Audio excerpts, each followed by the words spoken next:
Good morning, नमस्कार। स्वागत है आपका हमारे चैनल जीएस स्टडी 94 में। और दोस्तों में यस तो दोस्तों, जैसा कि आपको पता है, दैनिक जागरण और जनसत्ता का जो राष्ट्रीय संस्करण का जो संपादकीय का पृष्ठ होता है, उसके बारे में हम यहाँ पर विचार विमर्श करते हैं और चीज़ों को सही तरीके से बताते हैं। तो दोस्तों, जब भी आप अगर संपादकीय का वीडियो देखा करें तो सबसे पहले आपके हाथ में एक पेन और एक कॉपी होना चाहिए, और जो महत्वपूर्ण शब्द हो या फिर महत्वपूर्ण बातें हों, आप उसे नोट कर लिया करें, क्योंकि तमाम तरह के फैक्ट और फिगर्स होते हैं। यदि कभी आप इनको रिकॉल करना चाहते हैं, या तो फिर वीडियो देखें, या तो फिर आप कुछ चीज़ों को जो बहुत ही प्रोमिनेंट होते हैं उसे आप नोट कर लिया करिए। तो कल जिस तरह से लोगों ने सुझाव दिया, कमेंट बॉक्स में जाके लोगों ने मैसेज किया, उनका मैं तहे दिल से शुक्रिया अदा करता हूँ, क्योंकि इससे सामने वाले का मनोबल बढ़ता है। जब आप लोग कहते हैं कि नहीं सर वीडियो अच्छा है, बहुत अच्छा पढ़ाते हैं, तो सही मानिए बहुत अच्छा लगता है। चलते हैं अब आगे। यहाँ पर देखिए लिखा है, किसी बड़ी आपदा से पार पाने में प्रत्येक का योगदान अनिवार्य है। आपदा मतलब किसी प्रकार का, चाहे मानवकृत डिजास्टर हो सकता है, चाहे नेचुरल डिजास्टर हो सकता है, जिसे आप प्राकृतिक आपदा भी कहते हैं। ठीक है, डिजास्टर वही होता है। तो यहाँ कहने का सीधा सीधा अर्थ है दोस्तों, अभी जो करंट में जो सिचुएशन हम फेस कर रहे हैं उसको लेकर हम चल रहे हैं। ठीक है, तो यहाँ पे सीधे सीधे लिखा है कि यदि किसी प्रकार की विपदा हो, समस्या हो, ठीक है, तो उसमें क्या है, प्रत्येक का योगदान होता है। जैसे आजकल क्या है कि हमारे समाज में कुछ लोग हिंदू, मुस्लिम, सिख, ईसाई, ठीक, जात बिरादरी, क्षेत्र विशेष, पंथ निरपेक्ष, मजहब फलाने ढिकाने के नाम पे जिस तरह से एक दूसरे के साथ भेदभाव किया जा रहा है, इस दुविधा भरी घड़ी में भी लोग ये नहीं भूल रहे हैं कि नहीं भैया तुम इस जाति के हो, हम तो तुम्हारे हाथ से खाना नहीं लेंगे, भैया तुम इस जाति के हो, हम तो सब्जी नहीं लेंगे। यदि इस प्रकार की हरकतें यदि आप कर रहे हैं तो कहीं ना कहीं हम कमज़ोर हो रहे हैं, हमारी लड़ाइयाँ कमज़ोर हो रही हैं, हम नहीं जीत पाएंगे। तो सबसे पहले हमें एकता का प्रतीक लाना पड़ेगा समाज में, देश में, तब जाकर हम बड़ी से बड़ी समस्या से निजात पाएंगे और उसे जीत पाएंगे। ठीक है, एक चीज़ और बता दें दोस्तों, जिस तरह से हमारे देश में मज़दूरों का उपेक्षा किया जा रहा है, जिस तरह से देखे होंगे आप, औरंगाबाद महाराष्ट्र में तकरीबन 16 मज़दूर कट के मर गए। तो दोस्तों किस तरह से वो चलते चलते थक गए, उसके बाद वो लोग सोचेंगे थोड़ा विश्राम किया जाए, और उसी विश्राम के चक्कर में एक मालगाड़ी उनके शरीर के ऊपर से गुजर गई और ऑन द स्पॉट उन लोगों की मौत हो गई। जिस तरह से वहाँ पर एक वीडियो के माध्यम से देखा गया था, लाशें बिखरी हुई थी, वो बहुत ही दर्दनाक घटना था। तो सरकारें इस तरह की घटना दोबारा ना हो, उन्हें संज्ञान में लेना चाहिए और लोगों को आश्वासन देना चाहिए कि जो लोग जहाँ पे फंसे हैं, सबसे पहले प्राथमिकता होती है उनका मदद करना। क्योंकि तमाम तरह के जो सोशल मीडिया के द्वारा वीडियो अपलोड किए जा रहे हैं, वीडियो शेयर किए जा रहे हैं, उसमें आप देख सकते हैं कि किस तरह से जो मज़दूर है साइकिल से पैदल चल रहा है और वो सीधे सीधे कह रहा है कि भैया सरकार हमें कुछ नहीं दे रही है। कहने का मतलब है, जो सरकार ने दावा किया था फूड और शेल्टर के बारे में कि हम फूड आपको प्रोवाइड करेंगे, पर वो सीधे कह रहे हैं कि यदि हम अपने रूम में रहते हैं तो हम भूख और प्यास से मर जाएंगे, इसलिए हमने निश्चय प्रण किया कि हम पैदल ही अपने गंतव्य जाएंगे। तो इस तरह की सूचना मिलने के बाद यदि सरकार हरकत में नहीं आती तो सरकार की ये असंवेदनशीलता है। तो इसके लिए आप भी सोचिएगा कि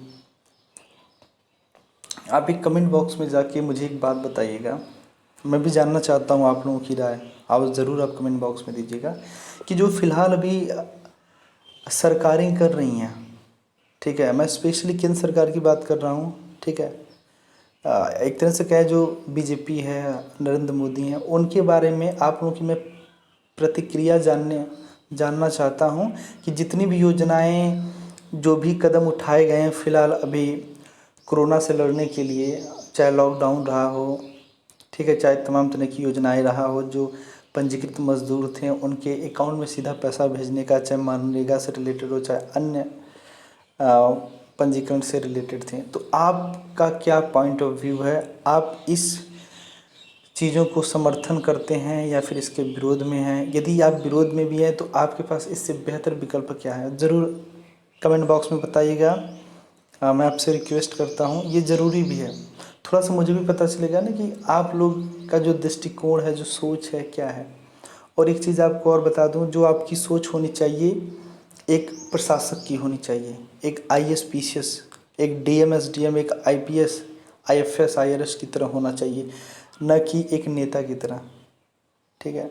तो कल एक मैम थी, मिस थी, जिन्होंने लिखा था कि नेता सारे भ्रष्ट होते हैं।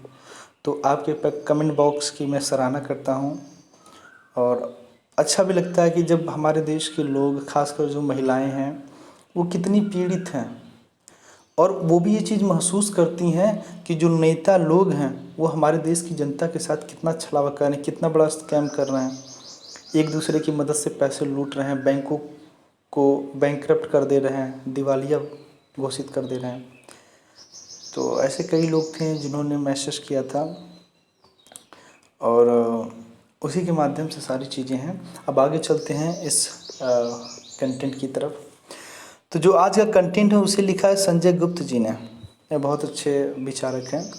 ये देखिए है, राहत की प्रतीक्षा में कारोबार जगत। ठीक है। तो इस समय का जो सिचुएशंस है उसमें जो है कि कारोबार जगत क्या है, और क्या ये मतलब उम्मीद कर रहा है सरकारों से कि किस प्रकार के रिलैक्सेशन दिए जाएंगे हमें, तो उसके बारे में आज हम यहाँ पर बात करेंगे। यहाँ देखिए लिखा है, भारत अभी भी कोरोना संक्रमण की चुनौती भरे दौर से गुजर रहा है।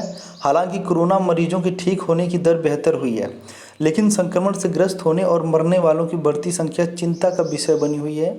संक्रमण के बीच लॉकडाउन के तीसरे चरण में रेड, ऑरेंज, ग्रीन जोन में कुछ कारोबारी गतिविधियों को शुरू करने के लिए जो छूट दी गई थी उसका असर दिखने तो लगा है, लेकिन उसे पर्याप्त नहीं कहा जा सकता। लॉकडाउन में ढील के बाद लोग काम पर जाने लगे हैं, लेकिन कहीं कहीं शारीरिक दूरी के पालन में ढिलाई दिख रही है।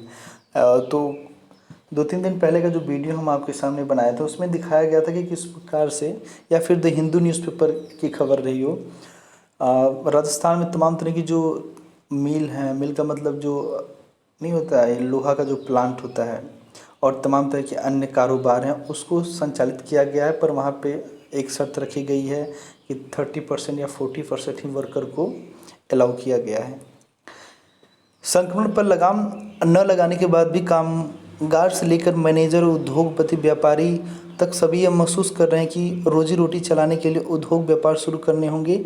हालांकि कारोबारी गतिविधियों को आगे बढ़ाने के लिए दिशा निर्देश जारी किए गए हैं, लेकिन उन्हें लेकर असमंजस का माहौल दिख रहा है। असमंजस का माहौल इसलिए दिख रहा है, देखते हैं आगे। तो दिल्ली एनसीआर देश का सबसे बड़ा आर्थिक गढ़ है, लेकिन यहाँ पर आवाजाही अभी भी नियंत्रित है। हरियाणा और उत्तर प्रदेश की ओर से अपनी सीमाओं पर सख्ती बरतने के कारण एनसीआर के लोग काम धंधे के सिलसिले में दिल्ली नहीं जा पा रहे हैं, और दिल्ली के लोग एनसीआर जाने में मुश्किलों का सामना कर पा रहे हैं। कुछ ऐसी ही स्थिति देश के अन्य हिस्सों में भी है। समस्या यह भी है कि ऑफिस, फैक्ट्रियाँ खोलने में लाल फीताशाही आड़े आ रही है। सरकारें यह तो चाह रही हैं कि कारोबार तेज़ी से चले, लेकिन उन्हीं की पुलिस और प्रशासन अपनी सख्ती का रवैया छोड़ने को तैयार नहीं दिख रही है। इसके अलावा कई जटिल और सख्त नियम कारोबार शुरू करने में बाधक बन रहे हैं। तो दोस्तों, इसका देख सकते हैं इस लेख के माध्यम से किस प्रकार से जो लाल फीताशाही है, लाल फीताशाही का मतलब ब्यूरोक्रेट्स होते हैं, अधिकारियों के माध्यम से एक स्पष्ट जो है दिशा निर्देश नहीं मिल पा रहा है। कुछ लोग कह सकते हैं कि जो तमाम तरह के कांस्टेबल एएसआई हैं या फिर एसआई सब इंस्पेक्टर हैं, वो क्या कर रहे हैं कि या तो फिर उनके पास वो गाइडलाइंस नहीं मिला है, बस किसी के ऊपर चढ़ जा रहे हैं, फाइन मार दे रहे हैं। तो ऐसे में उन्हें भी इस चीज़ को सुनिश्चित करना चाहिए, इस दुविधा भरी घड़ी में भी वो कुछ चीज़ें महसूस करें, जो पीड़ा है एक आम वोकर की, उस चीज़ को महसूस करें। आखिर इसका क्या मतलब कि दुकानें, कार्यालय और कारखाने खोलने के लिए अनुमति लेने की ज़रूरत पड़े। जब महज एक घोषणा से पूरे देश में लॉकडाउन किया जा सकता है तो इसी तरह से उसमें छूट क्यों नहीं दी जा सकती? क्या यह विचित्र नहीं कि शराब की दुकानें खोलने के मामले में तो शारीरिक दूरी को उल्लंघन की परवाह नहीं की गई, लेकिन उद्योग धंधे शुरू करने के मामले में ऐसा होने की ज़रूरत से ज़्यादा चिंता की जा रही है? क्या राज्य सरकारों को यह नहीं दिख रहा है कि सरकार शराब की दुकानों के आगे जैसी अनियंत्रित भीड़ उमड़ी, उससे कोरोना के खिलाफ लड़ाई कमज़ोर पड़ने का खतरा पैदा हुआ? जी हाँ दोस्तों, बहुत ज़्यादा क्रिटिसाइज़ हुआ था इस चीज़ को लेकर, जिस तरह से लोग फिजिकल डिस्टेंसिंग को तार तार कर रहे थे।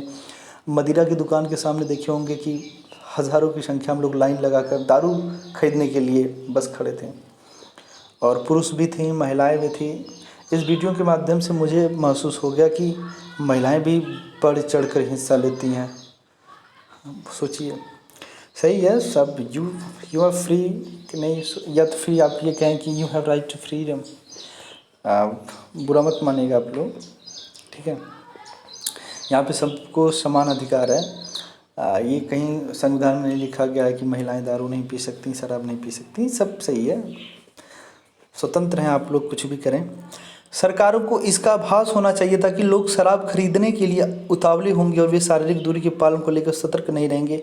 अच्छा तो यह होता कि सरकारें लॉकडाउन के दौरान अन्य आवश्यक वस्तुओं की तरह शराब की भी होम डिलीवरी सुनिश्चित करती। कम से कम सुप्रीम कोर्ट की सलाह के बाद तो ऐसा किया ही जाना चाहिए।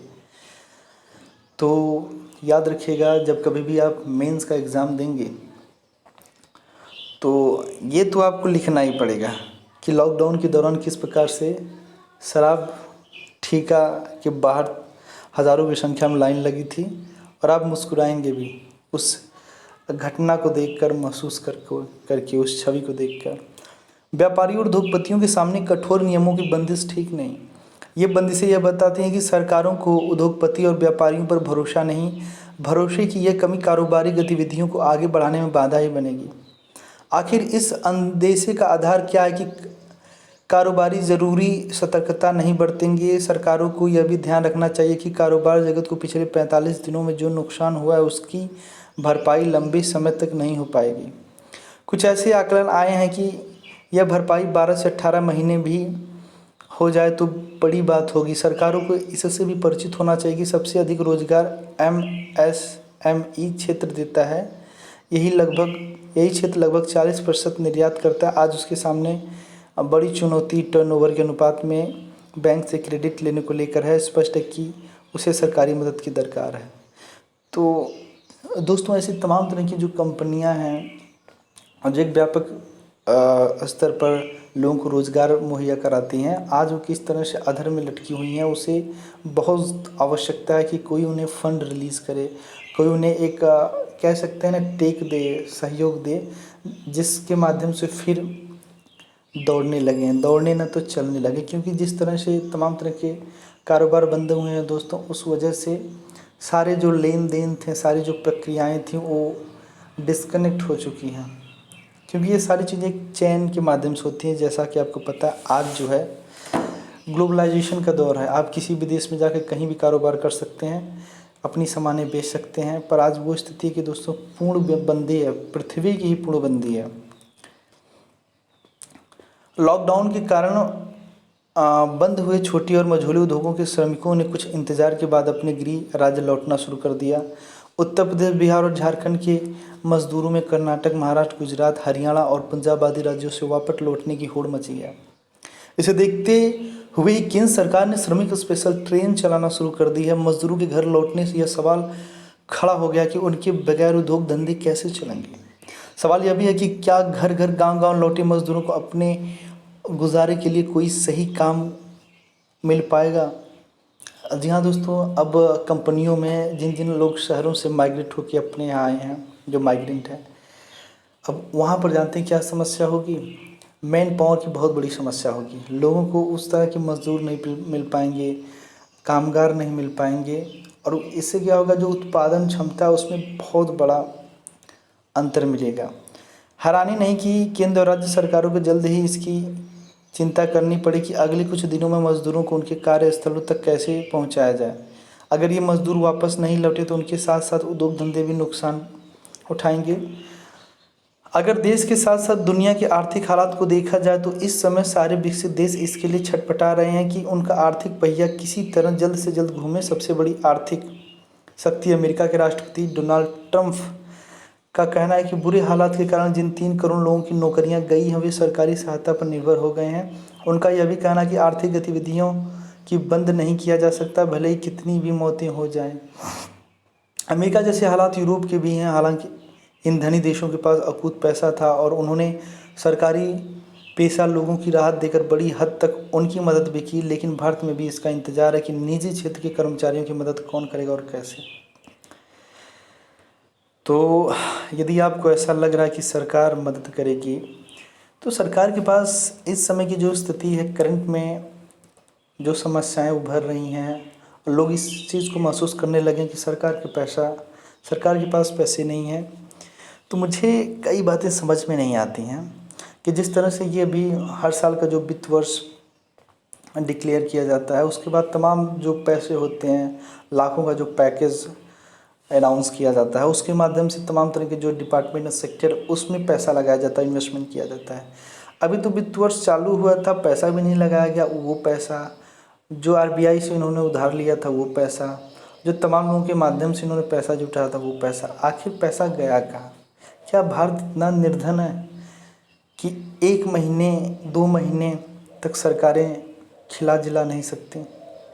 कुछ सोचना ज़रूर पड़ेगा दोस्तों, क्योंकि अब बात आ गई अपने देश की, अपने राष्ट्र की। तो अपनी प्रतिक्रियाएं इस पे भी देने की अगर आवश्यकता हो, अगर समझ आए तो ज़रूर दीजिएगा कि सरकार क्या वाकई कंगाल हो चुकी है और क्यों हो चुकी है। फिलहाल देश में आपदा प्रबंधन अधिनियम लागू है और उसके तहत कोई कारोबारी अपने कर्मियों को न तो निकाल सकता है और न ही वेतन काट सकता है। लेकिन सरकार को यह भी पता होना चाहिए कि कारोबार जगत ने अप्रैल का वेतन तो जैसे तैसे दे दिया, लेकिन यदि मई में भी हालात नहीं सुधरे तो तमाम कारोबारियों के लिए ऐसा करना मुश्किल होगा। सरकार को समझना होगा कि किसी बड़े राहत पैकेज के बगैर बात बनने वाली नहीं है। अर्थशास्त्री पैकेज के लिए धन जुटाने के कई विकल्प सुझा रहे हैं। देखना है सरकार किस विकल्प को चुनती है और कब राहत पैकेज की घोषणा करती है। कितनी जल्दी यह घोषणा होगी कि उतनी ही जल्दी कारोबारी आर्थिक पहियों को गति देने में समर्थ हो पाएंगे। बेहतर हो कि सरकार कारोबार जगत के लिए राहत पैकेज की घोषणा करने में देर न करे, क्योंकि देरी से कारोबारियों के मनोबल पर बुरा असर पड़ रहा है। उसे समझना होगा कि यह समय कारोबार जगत के मनोबल बढ़ाने का है। तो कल मैं जब एडिटोरियल उसका जनसत्ता का पढ़ा रहा था, उसके बाद एक जो है भाई हैं जो पढ़ते हैं आप लोग, उन्होंने एक मैसेज किया था कि सर आज का जो पूरी तरह से जो वीडियो रिलेटेड था वो डिजास्टर मैनेजमेंट से था। तो उनकी जो सोच थी बहुत अच्छी थी। ऐसे मैं पढ़ा रहा था, मुझे याद आ गया। तो अच्छा था आपकी जो सोच है। और कभी भी यदि इस प्रकार की ऐसे आएगा ना, जो निबंध लिखने के लिए लेखन शैली के लिए किसी प्रकार का कुछ आएगा, लोगों के बीच में डिबेट करने का मौका मिलेगा, तो आप बताइएगा उस चीज़ को। तो इसमें देखिए क्या करना है आपको, राहत की प्रतीक्षा में कारोबार जगत, ठीक है। ये समस्याएं जो करंट में लोग फेस कर रहे हैं, बड़ी बड़ी कंपनियां फेस कर रही हैं, बड़े बड़े ऑर्गेनाइजेशन डिपार्टमेंट फेस कर रहे हैं, उसी समस्या को आपको दूसरों के सामने या अपनी लेखन शैली में उससे डेवलप करना है। तो आप सीधे सीधे कहिएगा कि सरकार को एक बड़े पैकेज की आवश्यकता है कि जो कारोबारी हैं उनको भेंट दे, और जो तमाम तरह के गाइडलाइंस निकाले जा रहे हैं, एक ऐसा माध्यम, एक ऐसा गाइडलाइंस हो जिसके माध्यम से हर जगह वो चीज़ें इम्प्लीमेंट हो जाएं, वो गाइडलाइंस। फिर बाद में जो है तमाम तरह के जो लाल फीताशाही लोग हैं बीच में आकर डराते धमकाते हैं, उस तरह की हरकतें कोई ना करें। इससे क्या है कि कारोबारियों को निराशा होती है, मज़दूरों में डर पैदा होता है। तो आज के लिए इतना ही। नमस्कार, धन्यवाद, मिलते हैं अगले वीडियो में।